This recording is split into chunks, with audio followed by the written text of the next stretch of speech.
Welcome to the pilot episode of Dark History. Here we talk about what you don't necessarily learn in the classrooms, the very bad things that have happened in the past. Today's episode is on Ted Bundy, one of the most notorious serial killers. Who was he and what did he do? Today I have here with me social studies teacher Susan Coles and psychology teacher Rodney Jensen. Thank you for having us. Ted Bundy is certainly one of the worst American serial killers, kidnappers, rapists, burglars, and necrophiles that the United States has ever seen. When doing some research on him, I learned that he was born Theodore Robert Bundy on November 24th, 1946.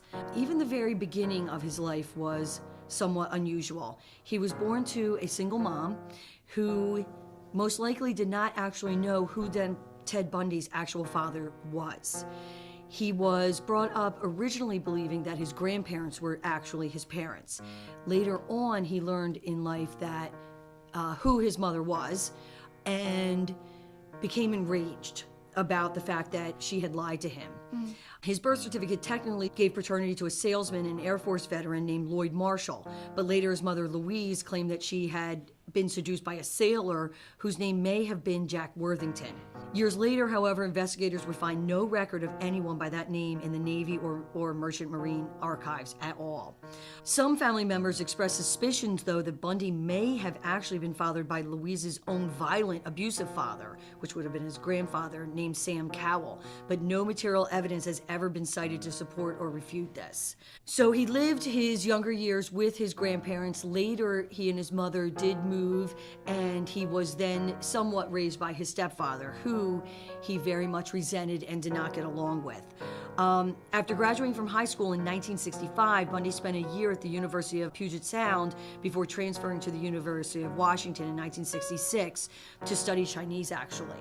What's interesting, I find, is that he was a very, very intelligent person. However, in 1967, he did become romantically involved with a University of Washington student who was identified in Bundy biographies by several pseudonyms, most commonly known, though, as Stephanie Brooks. This would actually be his first intimate relationship with another person. In early '68, though, he dropped out of college and worked at a series of minimum wage jobs. He was devastated when this girlfriend, Stephanie Brooks, broke up with him. He also volunteered at the Seattle office in Nelson Rockefeller's presidential campaign in August and attended the 1968 Republican National Convention in Miami as a Rockefeller delegate. He was absolutely devastated by Brooks's rejection.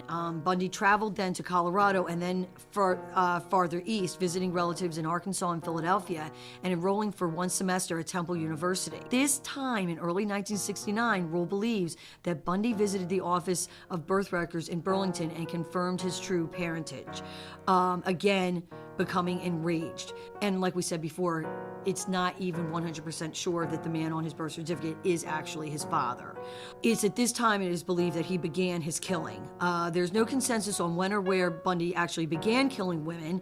He did tell different stories to different people and refused to divulge the specifics of his earliest crimes, even as he confessed in graphic detail to dozens of later murders in the days preceding his execution, which would be in 1989. He told Nelson that he attempted his first kidnapping in 1969 in Ocean City, New Jersey, but did not kill anyone until sometime in 1971 in Seattle. He did tell psychologist Art Norman, though, at one time that he did kill 2 women in Atlantic City in 1969 while visiting family in Philadelphia. To homicide detective Robert Keppel, he hinted at a murder in Seattle in 1972 and another in 73 involving a hitchhiker near Tumwater, Washington, but refused to elaborate. Rule and Keppel both believe that he may have started killing actually as early as a teenager, as circumstantial evidence suggests that he did abduct and killed an 8-year-old named Anne Marie Burr of Tacoma, Washington, way back in 1961 when he was only 14 years old. An allegation, though, he did deny repeatedly. His early documented homicides were committed in 1974 when he was 27 years old. By then he had, by his own admission, mastered the necessary skills in the area before DNA profiling to leave minimal incriminating evidence at a crime scene. Ted Bundy was regarded by many of his young female victims as handsome and charismatic, traits that he exploited to win their trust. Other skills that he developed was that he would typically approach the female victims in public places. Very often he would feign injury. He might feign that he had a broken leg and be on crutches, or his arm in a sling, and not be able to get something into his car and therefore need help. He also, in some of the homicides, impersonated authority figures before he would then overpower and assault his victims. Sometimes he would actually revisit the crime scenes, which I understand is not unusual for serial killers, and at that point actually have sexual relations with their decomposing corpses. He decapitated at least 12 of the victims, and again, he has admitted to 30 actual murders. However, the amount is it's speculated to actually be higher than that. Like I said, he decapitated 12 of the victims, kept some of their severed heads actually in his apartment for periods of time as mementos, and a few occasions he simply broke into dwellings at night and bludgeoned his victims as they slept. Initially incarcerated in Utah in 1975 for aggravated kidnapping and attempted criminal assault, Bundy became a suspect in a progressively longer list of unsolved homicides in multiple states. Facing further charges in Colorado, he engineered 2 dramatic escapes and committed further assaults, including 3 murders before his ultimate recapture that is, in Florida in 1978. He received 3 death sentences in 2 separate trials for the Florida homicides. Later, he would be executed in the electric chair at Rayford Prison in Stark, Florida, and that occurred on January 24th, 1989. Ted Bundy had a family outside of his immediate family. He also had a kid named Rose Bundy. Can you tell us, Ms. Coles, a little bit about his wife and how he married in the court, etc.? Sure. It's unbelievable, actually, to think that he actually had a family and created this family while on death row, but that's exactly what he actually did. Ted Bundy did, in fact, marry. He married a woman named Carol Ann Boone, who he had met back in 1974 in Olympia, Washington, who he had worked with at the Department of Emergency Services. I'm gathering from the information I read about her that she kept contact with him or regained contact with him after she learned he was a serial killer and on trial. In fact, she traveled in 1980 to Orlando for his trial for the killing of the Chi Omega sorority girls Margaret Bowman and Lisa Levy, where the serial killer acted in his own defense. Once again, he tried something extremely clever and realized through a loophole in Florida law that if he and a woman he wanted to marry, such as Carol Boone, were both in front of a judge and they declared themselves married while a judge was present, that in effect was as official as a marriage license. So during his trial, when he called Carol Ann Boone to the stand to be a character witness on his behalf, he just nonchalantly mentioned Carol and I are now, something to the effect that Carol and I are now husband and wife, and nobody could do anything about it. They were now officially married. And she continued then to see him and visit him in prison. While the Florida prison did not allow conjugal visits for death row inmates, it appears that Ted Bundy was able to bribe prison guards, which, as I read, was somewhat common during that time, and allow them this conjugal visit, which resulted in the birth of their daughter, Rose Bundy, in 1982. However, the marriage did not last all that long. In 1986, I believe it was, Carol Bundy now divorced Ted Bundy and left the state with her daughter Rose and a son from a previous marriage, and never saw Ted again. To this day, not much is known about where Ted Bundy's wife and daughter reside. It's suspected that she changed her name in order to have privacy, and that's really all I know about that. Okay. So is there anything that you disagree with in the case? Whether it was from Bundy's side or the opposing side, where they're trying to convict him of the murders? Anything like they shouldn't have let him choose to be his own lawyer, or that they should have put him up for not guilty by reason of insanity or anything like that? I see what you're saying. There is nothing in the Constitution that states that you cannot be your own attorney. So that was his prerogative to choose to be his own attorney. While I don't think it was a very smart choice, I think he should have hired an attorney that most likely could have done a much better job for him. I feel he maybe could have been better represented by a skilled, seasoned attorney who could have perhaps proved more mitigating factors on his defense to avoid the death penalty. However, as we know, he chose to be his own attorney. Quite frankly, everything I've read about Ted Bundy and his desire to control and how intelligent he felt he was, it doesn't surprise me, though, that he was his own attorney. Again, that's his constitutional right, and that was his choice. Okay, thank you, Ms. Coles. So I have a little fun fact. The term serial killer was not brought up until Bundy started killing people. They said that in the Netflix series Conversations with a Killer, which I thought was very interesting because there's been so many other serial killers before then, the earliest being Jack the Ripper, known as a notorious serial killer, though no one knows his true identity. Ted Bundy's court case was extremely odd in some cases. He refused to have a lawyer. Why did he refuse to have a lawyer, and why did he choose to become his own lawyer?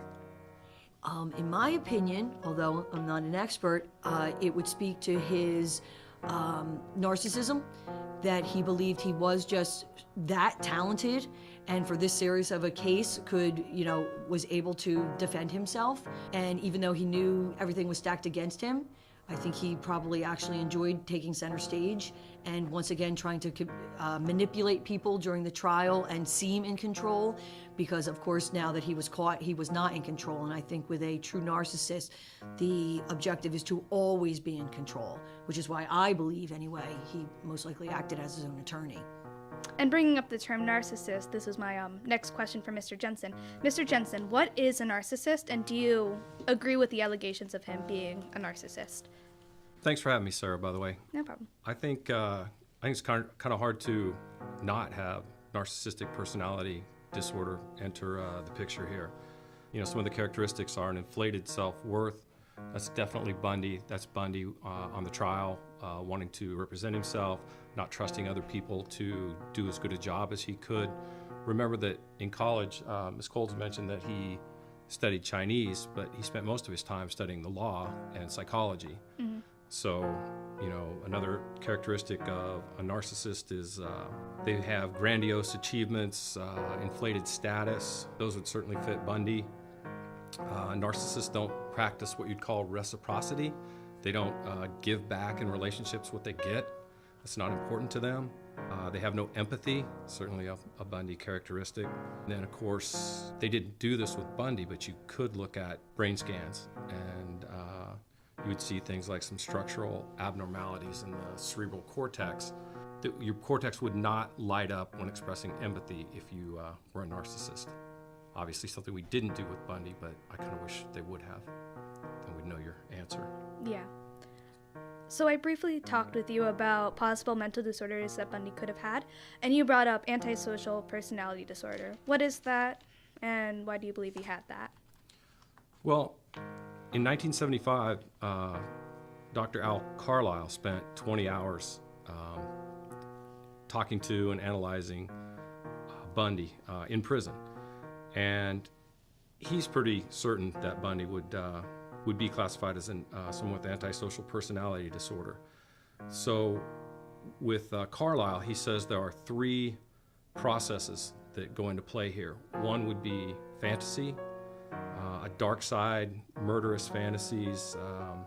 This is how the person would deal with painful memories, frustration, disappointment, perhaps being humiliated or bullied when they're young. They take on alternate identities when their normal life gets to be boring, or they get angry enough, then they can slip into these fantasies. To do that, you also have a second point, which is dissociation. The brutal fantasy life can then develop into an addiction. If you mentally rehearse it enough, and then you get the opportunity to act out on it, that might be what's happening here. And then the last part, the final part that Dr. Carlisle looked at was something he called compartmentalization. The brutal fantasy life from what is wrong in one situation becomes right in another. You compartmentalize your life so that in some instances you act normal, like Bundy, wanting to be a politician, wanting to take the lead in the community, and would not break laws. He did not have a long string of arrests. That really wasn't, he doesn't fit the pattern for some antisocial personality disorders. However, if you look at the definition, it's basically a total disregard for the feelings of others. There's no remorse. The main thing here is there's no conscience about it.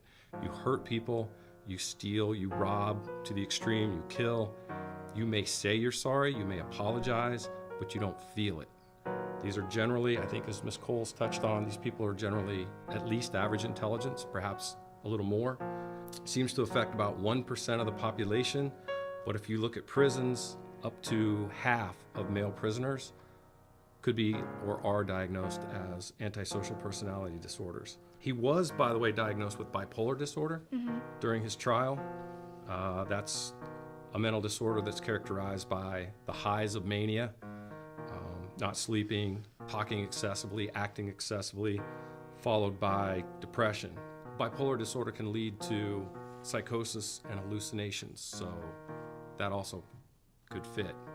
So I don't think there's any real doubt that Bundy had suffered from antisocial personality disorder, but we can't say that for sure because that's all speculation. Yeah. So, Mr. Jensen, we brought up antisocial personality disorder. You also brought up sadistic sociopath. What is that, and why did you bring that up? Well, I think that with Bundy, and we talked about being a narcissist also, and I don't think there's any real doubt that he fits the qualifications. Also with antisocial personality disorder, although no one actually evaluated him enough to say for sure about that. But I don't think there's any doubt that, we're talking about a sadistic sociopath. He took pleasure in others' pain. He enjoyed the fact that he had control over them. Even past death, he would come back and control their bodies, if you will, with his necrophilia and things like that. So I don't think there's any real doubt that Bundy is a classic sadistic sociopath. But he strongly rejected that, by the way.